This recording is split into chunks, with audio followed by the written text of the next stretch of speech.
Hello, everyone, and welcome to another episode of Looking for Love in All the Wrong Dust Jackets, a show where three disgruntled harpies talk to you about everything we love in romance, whether that's books, movies, TV shows, whatever we like. My name's Liz. I'm Danny. I'm Wiggles. And welcome to the episode. Today we are discussing the book Everything for You by Chloe Liese.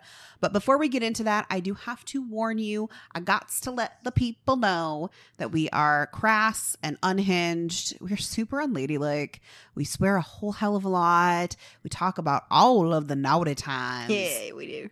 And if you're not into that, like, I get it, but you've been warned and I can't be held responsible. These are the facts. You've been warned. Okay. Wiggles, why don't you tell us about Chloe Liese? I would so love to do that. So, Chloe writes romances reflecting on her belief that everyone deserves a love story. Her stories pack a punch of heat, heart, and humor, and often feature characters who are neurodivergent like herself. When not dreaming up her next book, Chloe spends her time wandering in nature, playing soccer, and most happily at home with her family and mischievous cats. And she also has a feature, which I like, where she has her book recommendations. Oh. So some of those include Written in the Stars by Alexandria Belfiore, The Charm Offensive by Alison Cockburn. That's on my TBR. I think I said that right. If I'm sorry. It's Cockburn or something like that? Yeah, I didn't prepare for that one. 40 Love by Olivia Dade, The Duchess Deal by Tessa Dare, and Get a Life, Chloe Brown by Talia Hibbert, which I can confirm is very good. So that is Chloe. Danny, what's this book about? This book is a grumpy sunshine, enemies to lovers, sports romance about two soccer players, one of them who is 10 years older than the other one, who was a rock star player and everything, but he's kind of gotten to the point where his body is beaten down and everything, and he doesn't really want to give up the soccer goal dream, whatever, and he's a grumpy pants about it. Mm-hmm. His name is Gavin. And then Oliver, who is kind of the up and coming star, who then becomes co-captain with Gavin, or the grumpy Gavin, Mm-hmm. who is not happy about it whatsoever, and they have to try to get along in order to get the team working together and everything, and they are fun to watch. Fun to watch. Oh, I watched them in my brain hole. So let's discuss. Yeah, let's discuss. Let's do that. I guess maybe one thing just to point out, this is the fifth book in the series. Mm-hmm. And we knew that going into it, and we just decided to barrel on past that fact anyway, because they are interconnected standalones, all about the same group Family. of siblings. But I wasn't prepared for how many of those siblings and their past relationships and spouses would show up. So Yes. You might want to read the rest of the series first. Or not. I'm gonna just blanket statement. If you don't like this book, you will not like the rest of the series. They are carbon copies repeated over and over again. So depends on what you feel. How many of the books so I haven't read any of the other books in the series. Neither has Danny. Mm-mm. But how many have you read, Wiggs? Well, technically I DNF'd the first one. Oh, that bad. Oh. huh? I did not like it at all. And I kept wanting to think it's going to get better.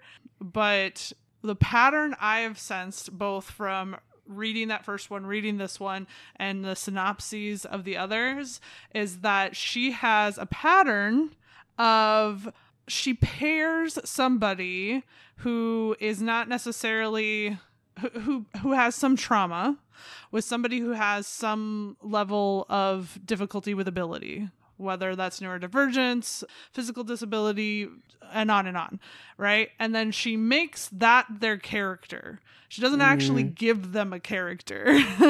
And so that's her formula. It felt very Colleen Hoover to me. And at least in the first one, I don't know that she did her due diligence in terms of research about the deaf community. And it is about somebody who is recently become deaf because of meningitis. And yeah, so I did end up I got to a point where I had to stop reading it. But it wasn't just because of that. It was also writing issues I had. So That's such a bummer because reading this book, Everything for You, it felt like the books that I like to read. They're like my comfort books. You know, they're nothing complicated. They're just like fun and bubbly, and they fill the gaps between the heavier shit. Yeah. I definitely agree with that. It's not like it was a out of this world 5-star book, but I was like, oh, this is fun. I like this. I love me a grumpy man. Let's be honest. I did like this one better, but I felt like this one had a similar problem to the one with the first one I read, only in sort of a different flavor. It felt to me like she wrote this the exact same way as she wrote her heterosexual relationships and just superimposed two men onto it. And so it didn't really feel like she took the time to get to know people in the LGBTQIA plus community when she wrote it. And I'm sure she's got people in her life, I hope, but some of the things, it didn't really feel like she changed anything about the format or formula for this couple. And so that sort of made me uneasy the whole time I was reading this too. Where I was like, did you actually set out to write an MLM book, or did you write a heterosexual couple and then made one of them a man? I don't know. It's not really anything I can speak to as a woman and not a man in a relationship with another man. Yeah, same. Or a non-binary or trans person Right. in any relationship. Yeah. Well, and what it churned up for me is the question of, is there something a little bit icky about women writing a male-male romance to women? I've always thought that too, because we read Himbos, right? Which was that same situation. And like that concept didn't really come up. I don't know if that's because the book was supposed to be funny and ridiculous and over the top, or if C. Rochelle actually, did a good job writing. But I do think that sometimes when I look back at those books or I read other books, is like, should this be questioned? Right. Yeah. And I definitely found myself, I asked myself that question when we read Himbos, and I sort of felt at the end of it that she wrote two really solid characters, and I was really engaged in their relationship, and it didn't feel like I was just making one of them the quote unquote woman, right? Yeah. And so I didn't have sort of that ick that I got from this book. I felt a little more like, ooh, I maybe need to question if this is the best way to be consuming romance that has that representation. I think to just continue to tangent on this though, like the question I think comes down to, did the author do their research? Because you could ask the same question about like writing about different, differently abled people, right? Agreed. And somebody who has hearing loss as a character, should only people who have experienced hearing loss write that? I think it just comes down to making sure you do your research properly, and then also using beta readers or sensitivity readers that can really tell you who can write feedback, who can check you on that and say, that thing worked, or that didn't work. I wanted to call out, so I was sort of sitting in this like weird bubble where I was like, okay, is it just me? Like, am I the problem? Is it me? Like, am I getting this ick out of nowhere? And so I just went to Goodreads and I looked at other ratings. Sure. And so I found this rating that was like the first one. It was the first one, called Horse Talk Reviews. So I just want to give credit. But one of the things that they wrote was, I am addressing this specifically because this is the author's first MM, and when it gets gay, there tends to be issues. And he said, or I actually don't know the gender of this person, but they said, we kiss, this is a quote from the book, we kiss, his hand wandering me, touching me there. And they say, quote, if you can't say the word butthole, then you're not old enough to write these kinds of sex scenes. To be fair, that did actually take me out of it. It did me too. I was like... And I was like, that I think encapsulated what I felt. It felt like she was afraid to actually create a sex scene for a male-male couple. Sure. Whereas they did not have that issue in Himbos. No, they did not. No, I learned a lot of things reading those books. Yeah. Yeah, that did kind of give me a little bit, I don't want to say the ick, it just took me out of it, the way I think some sex scenes are written in other books where it's like they just talk around it. Yeah. Yeah. And I'm totally okay with either a fade to black, or if you just kind of want to like mention the activity in the way some like new adult books do.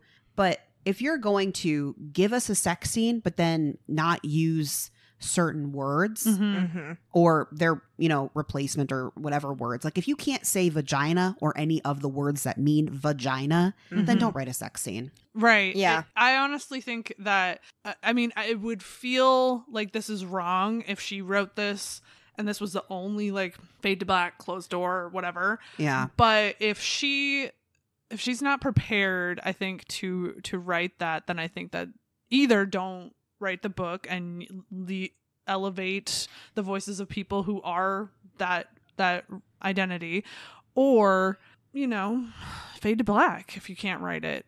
That's okay. I mean, you might have people who push back against that because that's not what they come to some of these books for. Yeah. But that's the nature of the beast. There are also people who only read fade to black. Yeah. Yeah. So, or who read books and then specifically skip scenes, which is a whole other thing that we're not going to get into.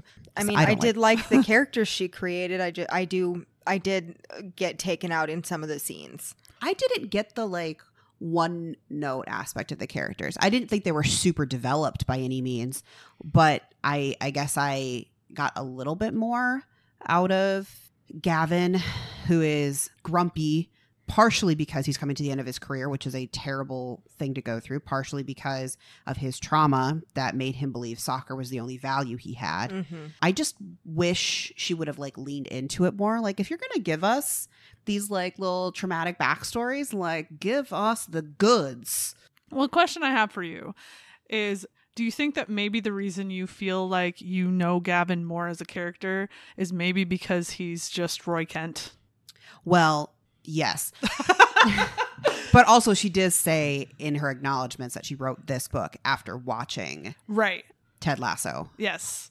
And like, I'm not against that at all, but I do think that's why you go, oh, I know who this character Gavin is, and like get him a little bit more than you probably do with, oh shoot, my brain. Oliver. Thank you. But I didn't have that with Oliver either. Granted, I think a lot of his character is wrapped up in this anxiety that he tries to control or hide with his super bubbly nature, and this like... Also, she didn't need to come for me that hard, so rude. But also this, I guess, just hopeless romantic that can't get over. It's not that he can't get over his college love. Yeah, he's over him. He just kind of perceives it as okay, lesson learned. We're not going to entangle these two parts of my life. Yeah, but I think he took that too far. He took it to an extreme, for sure. I could totally understand saying, I don't want to mix soccer and my career with a relationship. A lot of people don't want to mix work and relationship. Yeah, I would never totally date makes anyone sense. I work with. But and then I'm just gonna not really meet anybody, which to be fair, it's really hard to meet somebody when you're a professional soccer player who travels the world and his life is wrapped up in soccer and your huge family. Well, and especially as an upcoming soccer player, it does become a thing of like, who do I really trust around me? Right. And I just wish all of that stuff was maybe more in the book. Agreed. Because we are, Wiggles, to your point, we are like supplanting our own knowledge of these situations instead of reading it in the book. Mm-hmm. Well, even the relationship between Gavin and Oliver, there's a whole setup that happens off the page of them quote unquote hating each other, right? Yeah. So the enemies, we just know they're enemies because you told us they are. Yeah. That was one thing that I didn't like. I wish there would have been, and I don't really like flashbacks, but like sometimes you need it. If you're going to say that 2 years, this well, and we building- started out with a flashback. Why not right flash forward, a couple of years to him being on the team and everything and Gavin arriving? Because Oliver's been on the team for like 5 years at this point. Something like that. And Gavin came 2 years ago. Yeah. So if you're going to already, because we start the book as his relationship has ended in college and he's decided to take the offer and go play for this team and be done with school. And then you flash forward to all of a sudden it's been, I think, 5 years and he already has this, you know, not hateful relationship. He really isn't trying to be hateful. Gavin's just grumpy. But this, you know, a lot of animosity. Thank you. Animosity towards each other in this relationship that they've had for 2 years. Not even relationship, in this, you know, coworkership that they've had for 2 years.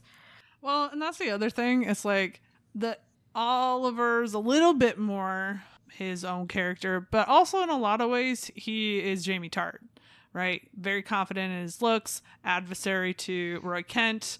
The the beard is like, I feel like the one thing to be like, no, he's not Jamie Tart. And obviously he had a loving family and Jamie Tart has a shit family, but I feel like she just gave that to the Roy character of Gavin, right? To me, it just doesn't make sense if you're going to have this flashback, why you wouldn't include both of the main characters in it if you're going to establish where we are. Yeah. Unless you're relying on and assuming that people are going to fill in the blanks for who these characters are. Well, I think it would have been more successful, to Danny's point, to almost do like what Bryn Weaver does in Butcher and Blackbird, of write a scene, skip forward several months, write another scene, skip forward, so that by the time we reach we've known each other for 2 years, it makes sense that this attraction while also having the animosity exists. Because what I felt like is there was like no romance. There were some scenes that were cute, but there was never anything that made me be like, but why are you two into each other, other than the fact that you're both the only two gay people. Hot. I was gonna say the only two gay people around each other. Right. Ooh, and that was another thing that made me kind of uncomfortable. And the other thing about it was that it wasn't just that there was little to no romance. It's that they went from pre-book established hating each other to the only reason we're not together is because it would be inconvenient for us to get down, to we get down, I'm in love with you. See, and I'm always here for some like banter, and then all of a sudden you're like, you know what? Let's just fuck and get it out of our system. I'm here for that. Oh, yeah. But then there needed to be a little bit more build up to the like, well, maybe I actually like you kind of situation. Yeah. Well, and the thing is, if they were like, oh shit, I love you, I wouldn't have been as bothered with that. But it's they did a little bit of, oh shit, I maybe like him more than I think I did. But they verbally out loud went, we've boned, I love you. And it was like, well, that's bold. I don't know that they're there. You haven't given us proof that they're there, I should say. I will say, though, there are some mighty cute scenes I really did like when he was babysitting. Oh, yeah, that was cute. Although, continuity error, why does he have the magic asshole of being like, oh God, I've got the shit so bad that I need you to come over and feed my niece, to suddenly he's like, but it's not so bad I can't make out with you. I just assume he was kind of past it at that point because it had been like a whole night. Yeah. It was like the next morning, wasn't it? No. Well, they had made out before Gavin left. But like he had already been like playing with the niece for a long time and put her to bed. I assumed there was like a dinner couple for of her hours and everything. And if someone with similar tummy issues in this book, this is everything's vague. There's like a few sharp focus things that happen, but nothing is cut and dry. Everything is sort of flows from one section to the next. So what time did Gavin go home? Who the fuck knows? Well, you can kind of deduce that it's before morning because he has to get up for a morning fuck. That's what we know. Well, they had just put the child whose name I can't remember, Linny? I don't remember because I couldn't care. Okay. Well, they just put her to bed. So a toddler goes to bed between 7 and 8. Yeah, about that. And they fed her before that. So that was probably at least a good hour to 2 hours ahead before that. I don't care. Ultimately, my point is just like, Well, I'm just trying to say, like, I didn't have those issues with the timing. My big concern about that scene is if they were going to take it a little bit further, I was like, man, your butthole cannot take a dick right now. I know. I totally thought the same Right? thing. I was like, there is too much going in there. Yeah. That was are you not the sure way to you're done? Yeah. That would be, I'd be like, are you sure? Are you sure? You ate a lot of cheese. And as someone with similar tummy issues, no. Mm-mm. Yeah. I wouldn't have regular sex with the tummy issue going on. God, no. Could you imagine? Oh, like, God. You're Ugh. finally feeling good and all of a sudden you're rocking and you're like, oh no, everything's moving again. Well, that's what I'm saying. Like, they did not seem to be, like, there did not seem to be any hesitancy on Oliver's part with that regard. That's what I'm saying. I'm not Look. saying that he was actively shitting while making out with him, but I am saying, like, who's, like, ready to rumble 2 hours after they rumbled the bull? Not me. Not me. I think that just speaks more to his character. Or maybe, you know, when you're 22 or 24 or whatever, you bounce back faster. I don't remember bouncing back that fast. I but- don't either. That's a night ender for me. Different strokes for different folks, I guess. Yeah, no, that's a night ender for me as well. I'm gonna go lay in my bed and contemplate my decisions when it comes to Brie. Okay, I'm just gonna throw this out here. It's completely random and off topic, but I'm gonna get us out of this shitstorm. But okay, so one I listened to the audiobook, which I was super psyched about because Audible had them for free, and I was like, yes, I love free shit. And They're no longer free by the time of recording this. yeah, BT dubs. unless they come back on. Yeah, but that's like true. we don't have that knowledge of the future, unfortunately. Or do we? Dun dun dun. But anyway, one thing that would happen in the audiobook that was really off-putting is like the voiceover actor whole time American accent, and then every once in a while would be like, what if I made this word a little British? And it was so bad. That's unfortunate because that is the character of Gavin, right? He is an American who spent a decade in England. Yeah, I was like, what do we call it these days? Who even knows? The UK. Yeah. Yeah, playing professional soccer over there. So he was skilled enough to go play at like one of the highest tiers, I think. I don't know. We're not sports people. I'm not that sports people. If you want to talk about American football. I don't know anything about that either. Nope. When it comes to Super Bowl Sunday, I come to your house and look at your husband and go, okay, who are we rooting for? Fair enough. And also, who are we rooting for? I can do both. Anyway. But no, so Gavin does have certain words that he uses from British slang. And it says in the beginning, he does have a little bit of like a mixed accent. So that is an accurate choice. It just sounds like it wasn't executed correctly. It wasn't cute. I'll tell you that. It wasn't cute. You know, you should just, I don't care that he's been in the States for a while. You would still know how to say oi correctly. How do you say oi? I don't know. There was something about it that was just like off. I like, it was like, oi. Oh no. Yeah. Oh You see no. what I'm saying? Like, it was just, I was like, oh, Oi is like a short clipped word. right? Yep. And especially if you know this was written as like a reference to Roy Kent. Like, he says oi in a very specific way. Yeah. That ain't it. It's less of a word and more of a grunt. Yes. It's kind of like Ope in the Midwest. Yes. I was gonna think it's like knowing how to say ope or like you betcha, because you can't just be like, you betcha. Yeah. I mean, you can, but it's not right. It's how we know you're not one of us. Yeah. It's true. Or don't you know? If you don't say it with a, oh, don't you know? You have to say it like you didn't even think about it. Yeah. Yeah. Like, you have to be like, I'm just saying a sentence and I squeezed a bunch of words together Yeah. to make word soup. But if you're not doing it that way, then you just can't hack it. So let's talk about the sexy time. I'm gonna say, like, usually we're delaying it, right? That's true. We like put it off to the end. We're getting to the sex. So We like to edge ourselves a little.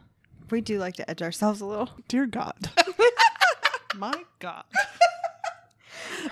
It just doesn't always feel quite appropriate to be like, all right, here's the beginning of the podcast. Sex! I need to be wearing my glasses more often so I can do the Giles thing of like, I gotta.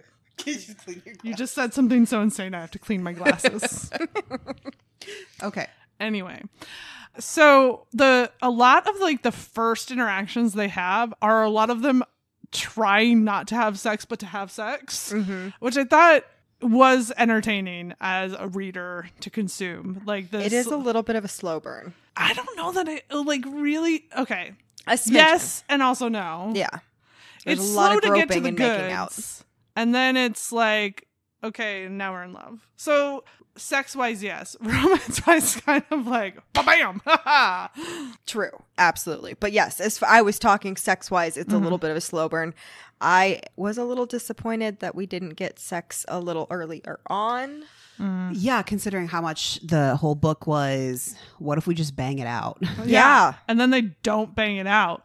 Genuinely, the author put in fair circumstances for you to not bang it out. I don't think you should do that with a small child In the next room, In yeah. the next room. But you know, that it was. I thought that they were going to get down in the hotel room. I did too. That's when I was pretty disappointed. Yeah. Hotel room made me giggle, one. And was also pretty hot. I liked the hotel room scene. Yep. But if you're going to give me a one bed situation, I need something out of it. And all we got out of it is we got tangled in the sheets. They And- fell out of bed together. And a really, I will say, a really hot moment where he like flips them. Yes, that was hot. I was like, now do it. Do it now. But I got nothing. I was very upset at that moment.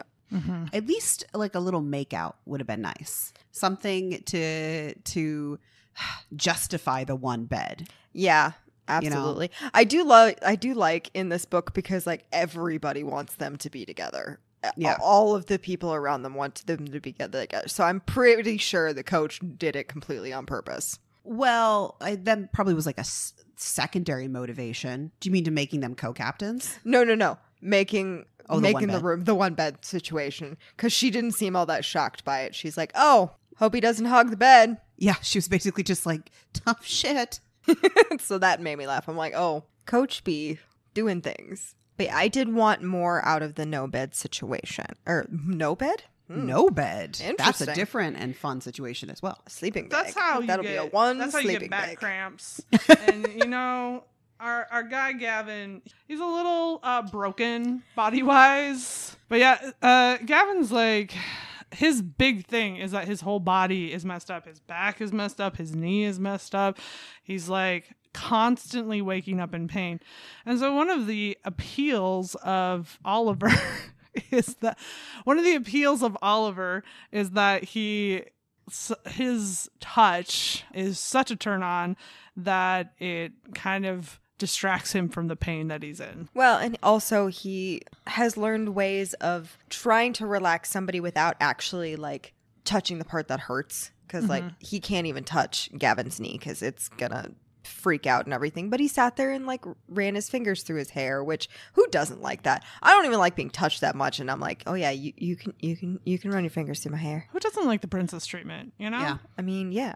That is one thing I did like about the sex scenes is that Gavin's pain didn't just miraculously go away. Yeah. There were still Absolutely. moments in the middle of the scene where he had to like move or they had to stop, which I appreciate. I really don't like in a lot of romance books where the sex fixes everything. Yeah, I was thinking the same thing because I was like, how are they gonna go about this if his knee's all fucked up and everything? Uh-huh. And they were very mindful of the fact that it was still gonna be sore. You're not magically gonna be fixed. He's constantly in pain. Right. And also in denial of that pain and really, really bad of asking for help for that pain. Oh, and has become very good at masking it. Which is common in professional sports. Indeed. Well, because he's also going through kind of an identity crisis at the moment because he doesn't know what he is going to be without soccer, not even Yeah. thinking about the facts that he could be many things around soccer, just not playing it anymore. There'd be a lot of people who would value his expertise. He could be a coach. A lot of different things. And the other thing was he had already been downgraded, right? He had to leave England because he wasn't playing at that level anymore and come play in the U.S. Which, again, if you're going to put that in the book, give us more. Don't just mention it once or twice. Except that one of the ways that this author communicates ideas is under the presumptive that you aren't smart enough to pay attention throughout the book. And so she literally repeats the same phrases, the same ideas over and over and over again, just so you know Gavin was from England. And just so you know he's in pain, and having Oliver touch him eases that pain. And it's so repetitive. There were so many times where I was like, you already fucking said that in this chapter. Why? But that's a me pet peeve. I just think if it's worth saying once, that's all you need to say it. You don't need to say it 5 times. I got it. I can put context clues together. My brain works. Well, if it's important, you usually have to say it several times, but you should ideally say it in different ways. I mean, yes, but also, like, Gavin's pain need to be mentioned pretty frequently because it was such a key point but of it the shouldn't book. have been, I'm going to tell you the exact same information about that pain, right? You can recognize multiple times, address the fact that he's in pain you can talk about the solutions that he has. You can talk about what is causing him pain today. You can talk about whether or not he's having a good day pain-wise. There are multiple ways to talk about the same thing without saying the exact same thing.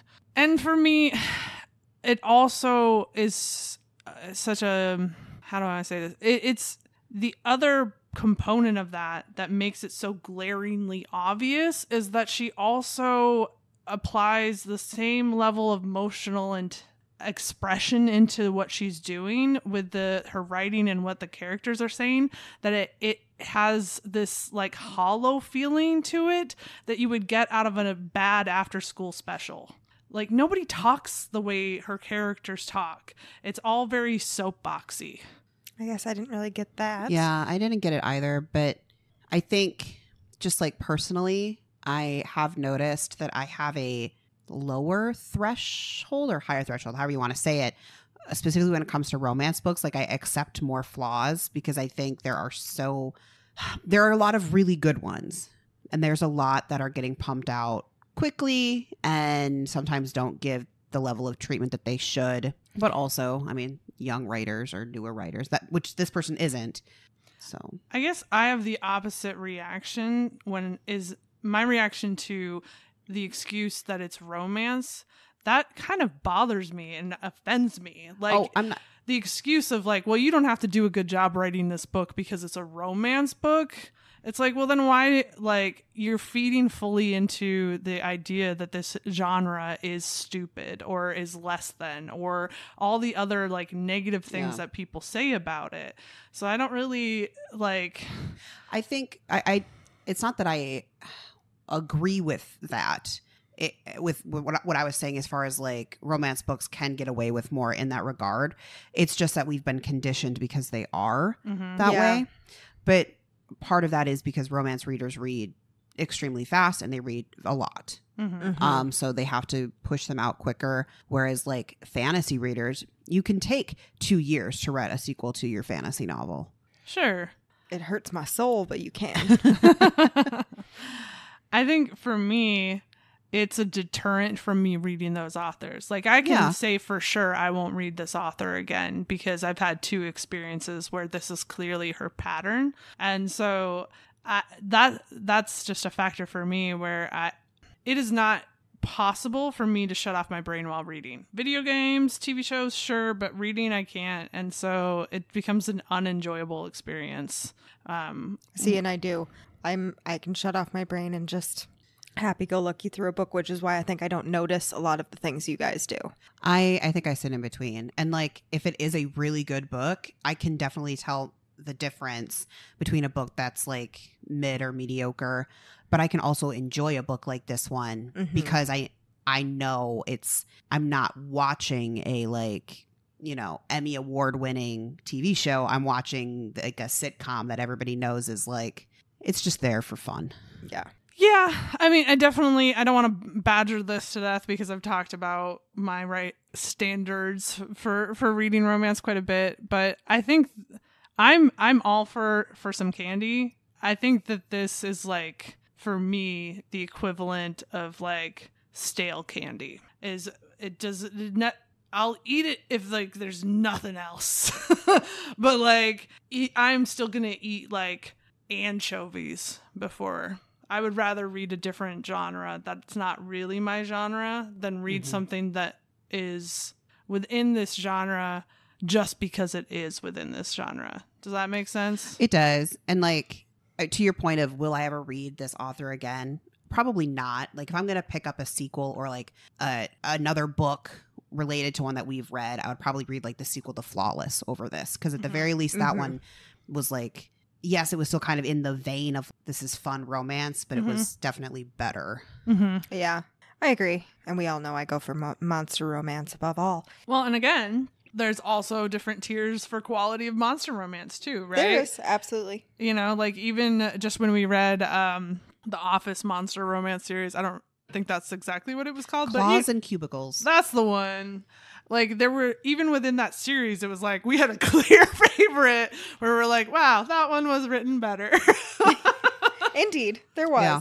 Transitioning us back to talking please. about this book and its story, do you feel like this story really captured your attention, or were you guys reading it just to read it? I'm curious because there were a few times in this book where I was like, does this exactly matter? Like the sister or sister-in-law, I can't even remember, with the like fertility issues and things. I was like, why is she relevant, and why aren't we getting more interaction with like the team and things like that? I felt like there were almost valleys in the story where you were still reading the same book, but you weren't reading the same story. Does that make sense? Yeah, all of the sibling interactions, I understand why they were there. They were obviously callbacks to other books or even setting up future books like Vigo, but were they relevant to this story? No, they weren't. Yeah. And I thought it was too much. Like, I definitely could have, there was a couple of scenes, especially him going back to the cabin all of the time, that made sense, or Vigo coming around and being a pain in the butt, that made sense. But there was just, I think it was too much. It needed to be edited out so we could focus on the two characters. And yeah, the team, or the old men's. I liked the old men's. The old men. The grandpa aged-esque men that Gavin plays poker with. Oh, I loved them. Yeah, I could have had more of them. Yeah, I really could have too. I also felt like we have this interesting dynamic of a female coach coaching a male team, which not to say that can't happen, but it is rarer, certainly. And I wanted to know more about her. She's pregnant and she's coaching the team, and so she needs these two guys to be co-captains to help carry some of the load. But otherwise, other than being a vehicle to force these two together, who is she? Well, and there was also some references to Gavin and her past, but that we never really got to know the story about. It's just like random references thrown in. Right. I'm like, no, tell me the story of the Olympics in like 2012 or whatever it was that she talks about. Right. What is the actual story? I know. I was like, but I want to go to there. Yeah. And the one that really threw me was at the end when Oliver goes to the wedding and there's some sister-in-law, to which brother, who's to say? I'm sure it makes more sense if you've read the whole series leading up to it, but she's like having this whole conversation of being like emotionally stunted and like afraid, and like it took her 3 years for their engagement to turn into a marriage kind of thing. And I was just like, I don't understand why you have to be the person to talk to him about this. I understand that you're trying to keep this continuity going, right? Like we've kind of complained about the Bridgerton series where it's like you drop off these siblings that we love, right?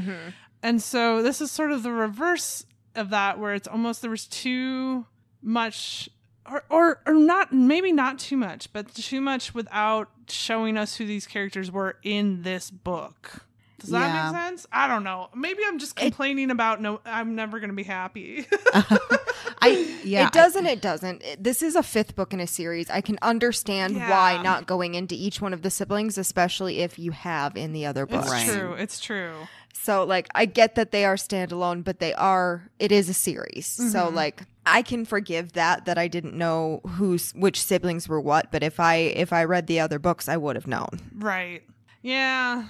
Yeah, it just sort of I'm horrible about I have to like start from the beginning in order to feel satisfied. Well, it's just like when we read 3013, you guys were I was so confused at some so parts. confused in some parts, and I know who all these people are because they showed up in the first book, like in the subsequent earlier books. But I do get what you're saying, because I also just finished reading the 5th book in the A Soul to Keep series. And there is a massive part in the middle where all of the Duskwalkers and their brides, except for Magnus. And even though I've read all of them and I love all of these characters, I'm kind of like, we're spending too much time with previous characters. I want time with just the new characters, or bring me new people to fill these gaps. In the inverse, I would say where I thought it was really successfully done managing that was the time I got drunk and threw a love potion at a werewolf. Or no, the time I got drunk and yeeted a love potion at a werewolf. That I was close. You were very close. But I will say I didn't like that one quite as much as the first in the series, but I really did like how Cinnamon was used and her guy and some of the other characters that we've been introduced to. It was just enough, but it was still very focused on this main couple. And that's I feel like a tightrope for authors to be walking, you know? Well, and I think you're never going to make everyone happy, right? Because people who have loved previous books of previous characters are going to go, well, they weren't in that one scene where everybody was in, or there wasn't enough of them, or I wanted more. And then there's going to be people who are like, these people are done. They're in the past. Move on. It's true. I will say, I think overall that if you want to read this series, you should start from the beginning, is my opinion, even as somebody who DNF'd the first one. The context seems to be really important. That said, in the first one, it acts as if you're coming into a sequel. So, really? Yeah, so it's a weird dynamic. I'm like, I don't know who any of these people are. But okay. Switching gears a little bit, I do want to talk about the scene on the field where there is a homophobic slur used. That is one of those things that I'm glad that it was in the book to like acknowledge it and everything. But I also am glad that it wasn't like the overall overarching theme of the book or anything. It was just something that they had to deal with in the moment. Yeah, it was. I appreciate that the slur wasn't actually in the book. Yes. I would say that there are some books where if you don't actually write out the bad words, it cheapens it almost a little bit. But I think in your light, fluffy romances, it's okay to not put the actual slurs in there. I did greatly appreciated that it wasn't in there because it didn't need to be. Yeah. But I also really appreciated that the team instantly was like, nope, we're together. Right. We got you.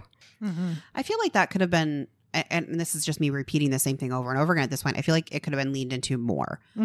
I liked that it was this big moment, not only for Oliver to experience that situation, and then also for Gavin's like protective nature to come through, especially because I would imagine Gavin had to deal with that a lot more because he came out 10 years ago or however long ago he came out.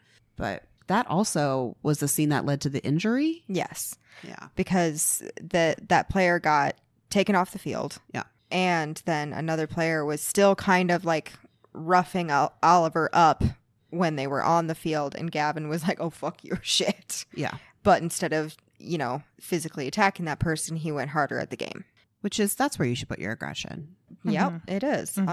Maybe not to the point where you hurt yourself. Well, I was a little confused about that. So he got the goal, the game-winning goal, or the game-tying goal, one of the two.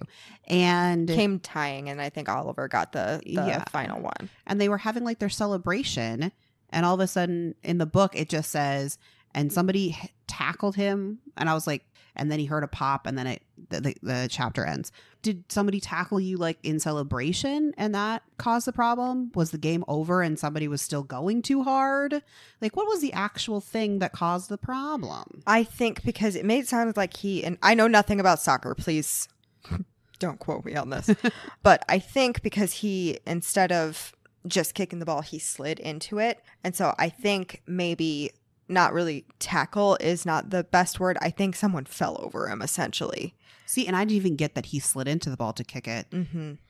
There's a lot of soccer terms, or at least I assume they're soccer terms that were used in this book that I did not understand. Just words that I was like, I don't know what that word means. What I was picturing is he kind of did the like slide with both feet into the ball because he couldn't get through otherwise.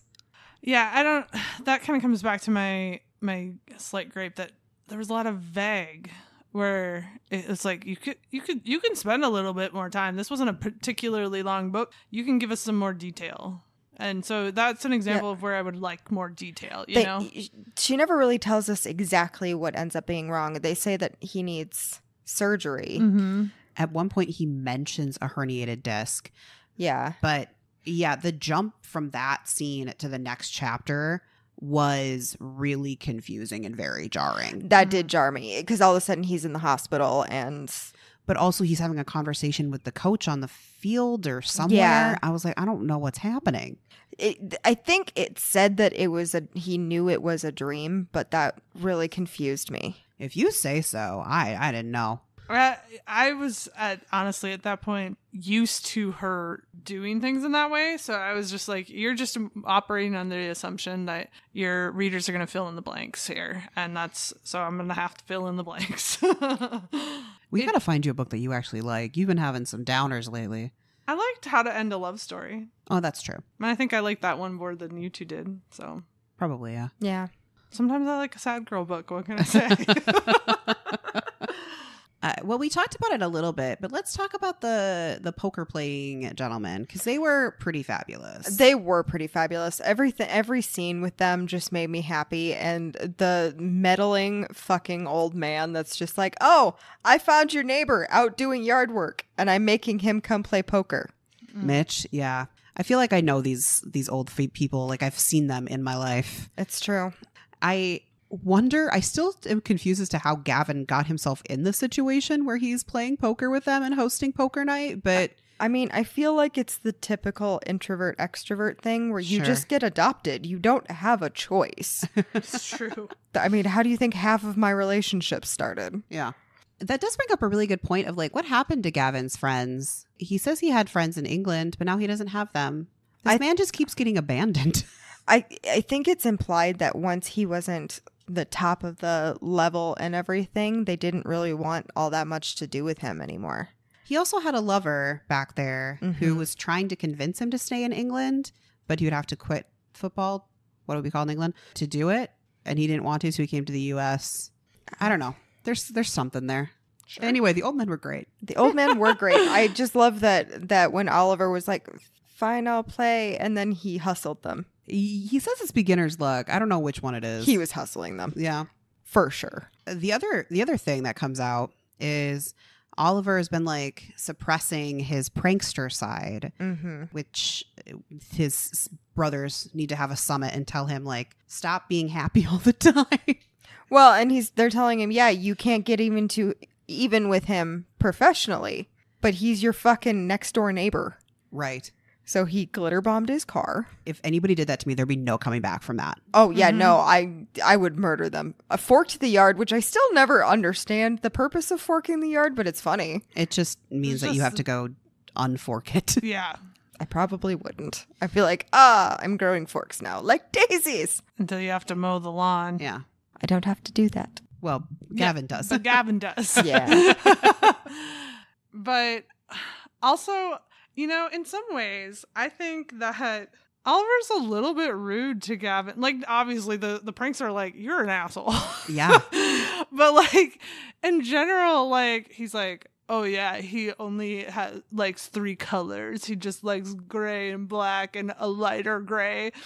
And he's like, I bet everything about you is super boring. And you're like, see, if I was Gavin, I would be like, what is your deal, man? Leave me alone.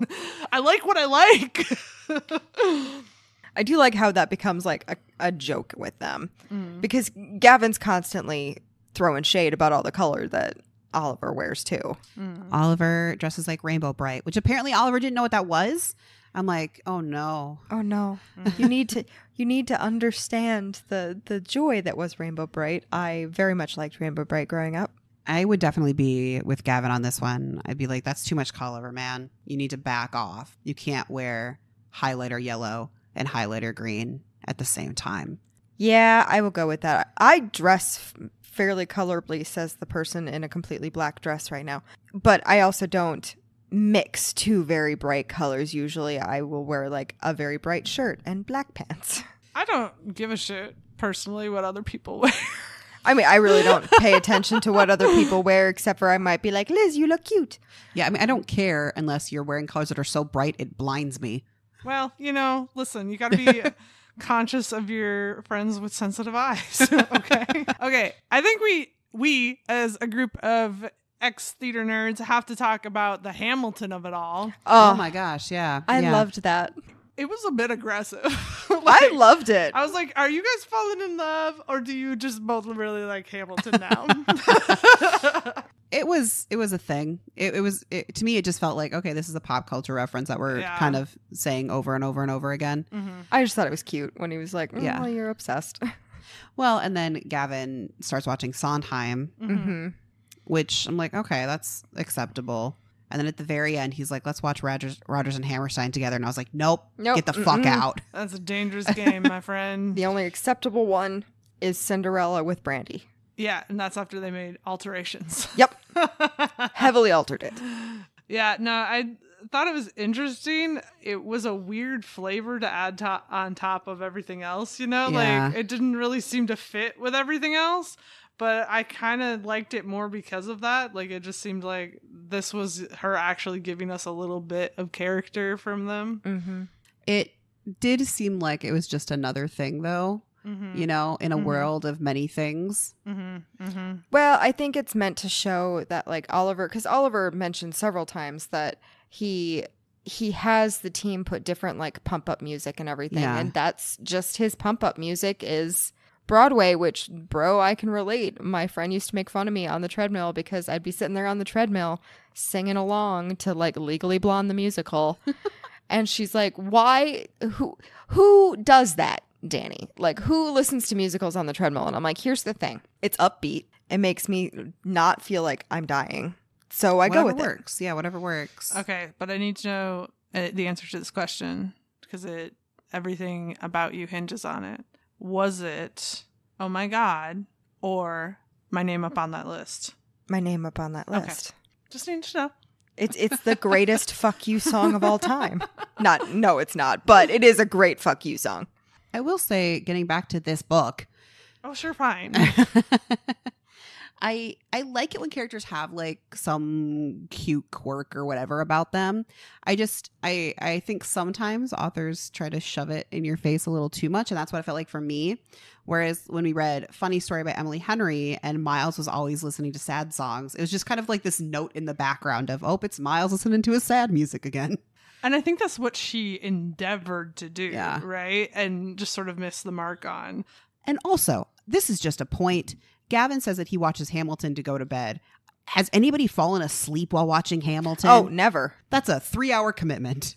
I would never even put it on. It'll keep me attempt it, awake. Right. right? Because here's the thing. It has its moments where it dips down a little bit, and then all of a sudden you're here, dun, dun, dun, dun, dun, dun, and you're like, fuck, I'm awake now. Jesus. While we're talking about Hamilton, which is Oliver's whole thing, I feel like the one thing we didn't talk about was his panic attacks and how like that kind of brought them together as Gavin helped him through them. Mm-hmm. Absolutely. Yeah, he has a panic attack on the airplane, which, Yeah. I mean, that would be where I would have it too. I don't like flying. I'm not particularly good at it. I can hold my own, but... Well, and the one thing that Oliver doesn't really tell Gavin right away is they're also going to go play against the team his ex is on, the ex that like really fucked him up. Yeah. Mm-hmm. He's like, I'm sorry, what? Yeah. Gavin is pretty possessive Uh-huh. Yeah. before he should be. And so I definitely was like, okay, but if you're establishing that Gavin has basically been in love with him from before we get to know him, you should have given us more of that backstory. I felt like I was coming into it not having all of the information. Yeah. But the other thing about Oliver is he's part of this like big family where like their parents are in love, and one of his brothers is like super obsessed with like romance novels. I love the brother that's obsessed with romance novels. Vigo. Mm-hmm. He's constantly doing shit to get Oliver and Gavin together.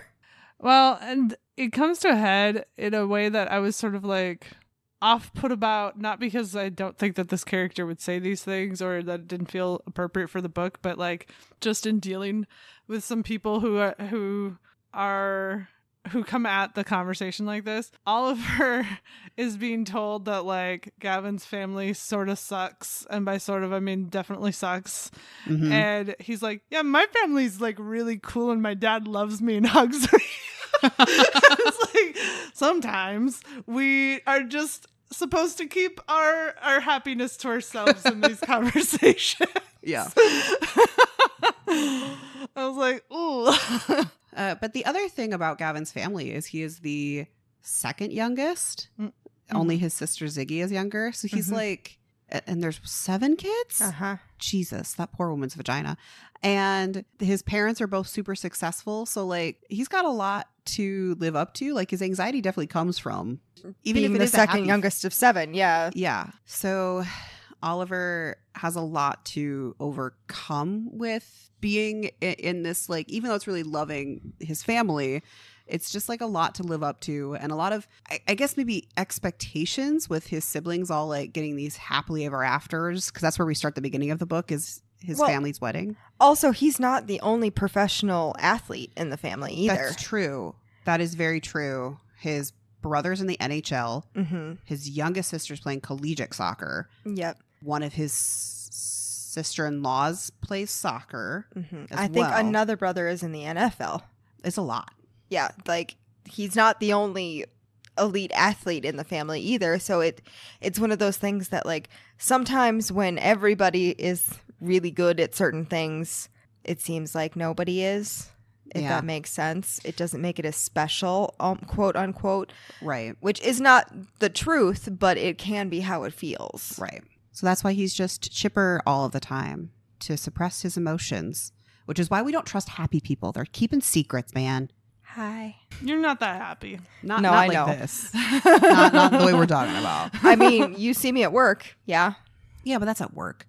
Work is work. Look, the facade you put on for work is a different animal because that's a survival tactic. Yeah, but that's also the facade he put on for work. It just doesn't feel as much like that because his job is Sure. professional soccer. It's true. But even his family is like, you're going a little too hard on this, brah. Yeah. It's a little much. You're honestly kind of pissing us off. Yeah. Hey, how about you take some of that prankster energy that we are well aware that you have, good sir? And for some reason, that's what gets Gavin's motor going, is being pranked. I mean, Love it, I guess. I love a good prank war. Because No, Gavin thank retaliates. Like once. Yeah. And it's a little half-assed if we're being totally honest. Yeah. He just puts like butter or something in his shampoo. I think at one point he said that he put conditioner in the bottle instead. And I was like, well, that's That bullshit. doesn't do anything. Yeah. And in fact, some people choose to put conditioner on first before they wash their hair because then they can like wash out the extra conditioner stuff. I guess, well, that kind of brings us to the end of the episode, folks. Well, the end of the discussion of the book. We still have... Oh, I don't know what it is. Ratings time. I set you up so well. Why couldn't you just do it? Because you wanted me to. It is the energy that Wiggles gives. Well, if you want to look like a fool, that's your fault. It's a full-time job. I know. What's your spice rating? We didn't really talk about the sex. You had us bring it up, and then we just tangented away from it. That's true. I did my part. I brought up the sex. We didn't get very much sex. We got a lot of like hot makeout stuff and rubbing. There was 2 actual sex scenes, and then there was 2 scenes where Oliver got Gavin off. Yeah. And then also got off in the process. Yeah. At the end, there's a cock ring that vibrates. That is true. That is true. I did enjoy the cock ring scene. Yeah. There's a lot of rubbing. Yeah, and like here's the thing: penetrative sex is not the only sex, right? Yeah, no. But again, it sort of felt like she was like afraid to get into it. You know what I mean? Like I was like, are you making this choice because these characters are making this choice, or are you making this choice because you don't feel totally comfortable writing that? I guess I would have to read her other books. Maybe her other books are the same. It's true. Yeah. I didn't get as far as the big sexy scene in the first book. I got as far as the like heavy petting. Yeah. So, I don't know. Maybe that's just her MO. She does seem very formulaic. From the half of a book you've already read. Listen, it was, like I said, like she just superimposed these characters on the same path. Anyway, so what is your spice rating? I don't know, a 2? A 2? Yeah. I was going to give it a 3. There is the introduction of toys with the cock ring and everything. That was nice. I was also going to give it a 3. I feel like because there was some heavy petting scenes, a shower scene that was like kind of nice. Mm-hmm. That was nice. Also, we did say I do appreciate that all of Gavin's like injuries and stuff just don't go away because they're having sexy times. Mm-hmm. All right. You talked me up to a 2.5, but I'm not going any farther because I also sort of, like I said, I got the ick. And that doesn't go away. That doesn't go away. Fair enough. Romance? Bitch, where? Yeah, I was 1. It just like, you literally went from we're not even going to attempt a relationship. We're not even interested in a relationship to I've been in love with you since the day we met. Gross. That just, like I said, had all of like the makings of a Hallmark movie. Well, I liked some of the reasoning behind I've been in love with you since the day we met. It felt less like I knew from day one I was in love with you. It was more like, okay, Gavin being upset that Oliver's essentially a younger version of him, to being like jealous, to going, maybe that jealousy has a little bit more into it. And then just kind of looking back from the I love you point going, okay, maybe I've actually had these feelings for a long time. Okay, Gavin. Okay. Sure. So then what's your romance rating? I'm hovering around a 2 to a 2.5 because there were some scenes that I liked. I liked the babysitting scene. I liked the hotel. I liked the holding the hands on the airplane. So I'm going to go with a 2.5. I will move mine up to a 2 just because there were, again, cute scenes that I liked. I also liked the babysitting and the comforting without being sexual and comforting without like, I'm going to massage away all your pain. Just being there. Yeah. To show support and everything. That's much more romantic than a lot of things. I'm going to go with a 2 because I think there was some there, but all needed to be more fleshed out. Okay. We're not that far off. Overall. This is where we're probably going to part ways, folks. This was not as bad as the first book I read. The first book was dry as toast and weird and awkward. And so I think that her writing has improved, even if she is going with a very similar vibe for all of her books.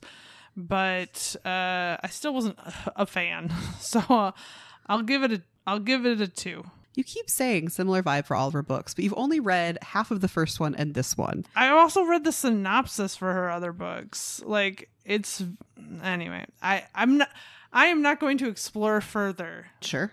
So Fair enough. If I am wrong, please hunt me down and tell me, no, you have to read books 2 through 4. But I have a feeling I'm not. What was your rating again? A 2. A 2. What were you thinking, Liz? I was hovering around a 3. See, and I was too. I enjoyed it. It's not like a fabulous book by any means for my part. Yeah. But I enjoyed it. Yeah, I could see myself in another world trying to actually read the series, but there's way too much of my TBR that is better and requires more attention than this. So I got time for that. That leads us to recommendations. Well, I was going to recommend Flawless. Sure. We read that for the podcast. It is similar in that it is a sports-ish romance. A little bit of grumpy sunshine, enemies to lovers, mildly. Also, the having to deal with the fact that you are probably not going to be able to continue on in your sport. Also, cowboy. Mm-hmm. That has nothing to do with the similarities between them, but cowboy. Danny, love a cowboy. Fair enough. My recommendation is going to be to watch Ted Lasso. Yeah. There is a male romance, but it's not the characters that she's referencing in this book. Which is too bad. Yeah. Because that would have been a Roy Jamie romance. Okay, but here's the thing. I don't want to spoil it for anybody, but there's a potential triangle that they leave so open. Yeah, they do. And I'm just like, give it to me. Anyway. But that romance is really cute, but you only really get one episode that focuses on it. So just like, and I think it's like in the 3rd season. So like, you got to earn it. But it's a really, really good show. And the actor who plays Roy Kent is fine. He's here. He's there. He's every fucking way. It's Roy Kent. Roy Kent. Liz. Do love Roy Kent. He's the best fucking character. I have fucking no clue who you're talking about. You have to watch it. Just if you ever like, I have a long weekend, but I don't want to see the world, just pay for Amazon, get the free week trial or whatever, and just binge the fuck out of it. It's so good. I already have Amazon Prime. Oh, sorry. I meant Apple. Oh, okay. Yeah. Here's the thing about it that I think makes it worth watching no matter who you are or where you are, is that the show really decided, what if we said fuck toxic masculinity? And is just a joy to fucking watch from top to bottom. Was my comfort show for about 2 years, where I was like, I don't want to do anything. I just want to watch Ted Lasso. And it was amazing. That is still the good place for me. I really think you would like it. Yeah. That said, I've also told you to watch like 500 other fucking things. So I'm know aware that you this keep isn't trying to going get me to happen. watch Buffy. Yeah, that'd be real nice. I can even send the DVDs home with you. Can I do my recommendations now? Yes, please. Fine, Recommendation I corner for suppose. Liz. Well, I was going to recommend Wild Pitch by Kat Geraldo, which is a baseball sports romance. Ooh. So Mateo, the mailman character, is a catcher, and he is at the end of his career, and he's kind of grumpy about it. Mm-hmm. And Sierra is the first female in the MLB, and she's a pitcher. Ooh. So pitcher, catcher, they have to work together a lot, and then over time, they're just like, also, we do other things. She gonna throw a love note into his... No, actually, there's a little bit of a dominance thing in it, but she's the dom to him. Oh. Yeah. Oh, yeah, You've Danny spiked might my like that. interest. Yeah. So yeah, you should read that. Just because I feel like I have to say it. Also, Pucking Around by Emily Rath. It's a hockey one, but Mars is the goalie who's at the end of his career very grumpy about it. And then Jake is the like, I'm super happy and bubbly golden retriever all the time. Mm-hmm. And it's a why choose, but they all end up, they don't all, the guys don't all end together, but they do all end up married together. If that makes sense. Oh, like a Like Mars, polyamorous. like Mars and Jake don't do anything together, but they do call each other eventually in subsequent novellas husbands. Okay. Okay. Please tell me they don't ever go brother husband. No.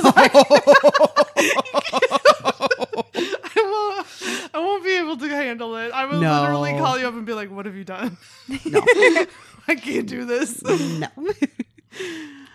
Okay, that's it. So that's the end of the episode, y'all. If you like this episode, you can find us out there on the socials at Wrong Dust Jackets, primarily on TikTok and Instagram, but kind of wherever you want to find us. Check out our YouTube, and then you can go to our website, wrongdustjackets.com, to find lists of episodes we've done, ones that we're doing up next, and you can find our blog post for reviews of books that don't make it into episodes. And we would love it so very much if you would please give us a like or a comment or 5 stars, whatever is available to you on your podcast listening app. That would help us. It would help us so very fucking much. That's what I got. Bye, y'all. Bye-bye. Bye.